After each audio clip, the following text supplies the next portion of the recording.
महर्षि वाल्मीकि लव-कुश को रामायण कराते हैं और उसे वीणा के साथ गाने में निपुण बनाते हैं। पूरी रामायण के गायन में सबसे भावुक प्रसंग अयोध्या की प्रजा द्वारा माता सीता पर लगाए गए यह लांछन और राम द्वारा सीता परित्याग का था। स्वयं महर्षि वाल्मीकि भी लव-कुश के मुख से इस प्रसंग का गायन सुनकर मुग्ध हो गए।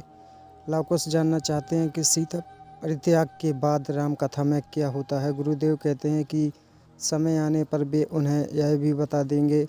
दोनों बालक यह नहीं जानते कि जिन सीता और राम की वे कथा गा रहे हैं वो स्वयं उनके माता पिता हैं।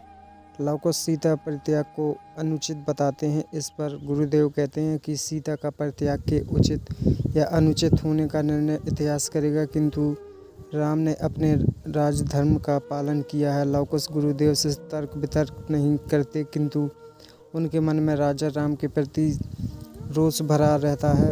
बाद में माता सीता के समक्ष भोजन करते समय लव-कुश राजा के प्रति विद्रोह की भाषा बोलते हैं। सीता उनकी बातें सुनकर विचलित होती है। अयोध्या के राजमहल में राम के जन्म दिवस के अवसर पर हवन का आयोजन होता है। इस अवसर पर मंत्री सुमंत उनसे कहते हैं कि इन दिनों प्रजा निरुत्साहित हो रही है, उसमें ऊर्जा संचार की आवश्यकता है। तब राम इसके लिए राजसूय यज्ञ करने की इच्छा व्यक्त करते हैं, किंतु भरत इससे सहमत नहीं होते।